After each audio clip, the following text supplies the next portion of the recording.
Alors le titre, c'est Alter Ego. L'alter ego, c'est un peu un double de nous-mêmes. En fait, l'idée m'est venue avec le temps, quand on dit « Ah, vous savez, il ressemble à son chien, tel propriétaire ». C'est parti de là un peu l'idée. Finalement, j'ai creusé et je me suis rendu compte qu'en étudiant les animaux et les humains, eh bien, on avait beaucoup plus de ressemblances qu'on ne le pensait. Et tout est parti de là, en fait. Alors, on va dire un beau mélange. J'ai des modèles qui posent pour moi, j'ai des amis qui acceptent que je les prenne en photo, puis il y a aussi des gens que je peux prendre comme ça à l'improviste. C'est pas gentil, mais en tout cas, ça existe. Pour les animaux, c'est un petit peu la même chose. Ou bien c'est les animaux des fermes que je connais alentour de chez moi, ou des amis, en tout cas. Évidemment, quand on parle d'animaux plus exotiques comme l'aigle, bon, je peux me servir aussi de photos, de photographes que je rémunère pour avoir leur travail et me servir de cet exemple. Par exemple, ici, on avait une personne qui a posé pour moi, qui avait vraiment un nez absolument incroyable. Et puis, je l'ai jumelé avec un aigle, parce que là, c'était vraiment une ressemblance physique. Mais l'exposition, ce n'est pas seulement de la ressemblance physique.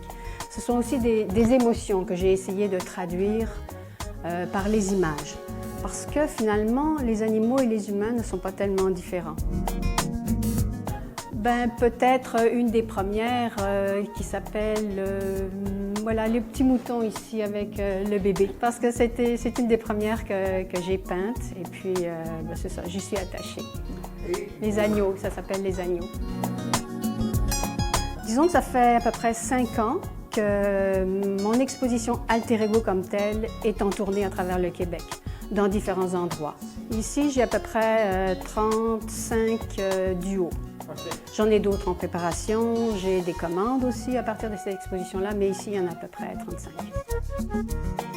Ben, moi, je suis une peintre figurative contemporaine, c'est-à-dire je suis vraiment née aujourd'hui, là, tu sais, je veux dire, je ne suis pas dans le temps. J'ai fait des études en beaux-arts classiques, c'est sûr, et bon, je travaille surtout à l'huile. Parce que l'huile, c'est malléable, on peut ajouter des glacis sur la peinture déjà initiale, donc c'est vraiment mon médium de prédilection. Oui, c'est vrai, ça prend un peu de temps à sécher, mais quand on peint beaucoup, on peut peindre plusieurs tableaux à la suite les uns des autres, ils sèchent dans l'atelier et puis après ça, on reprend le premier. D'abord qu'ils aient du plaisir, qu'ils aient du fun, qu'ils s'amusent à regarder les ressemblances et puis que ça initie une certaine réflexion chez les gens, à savoir, oui, nous devons les respecter, ces animaux-là, ça fait partie de ce qui nous attend pour le futur, de ce qui attend nos enfants aussi pour le futur. On doit protéger la planète et puis c'est un petit peu ce que j'ai voulu dire aussi dans cette exposition.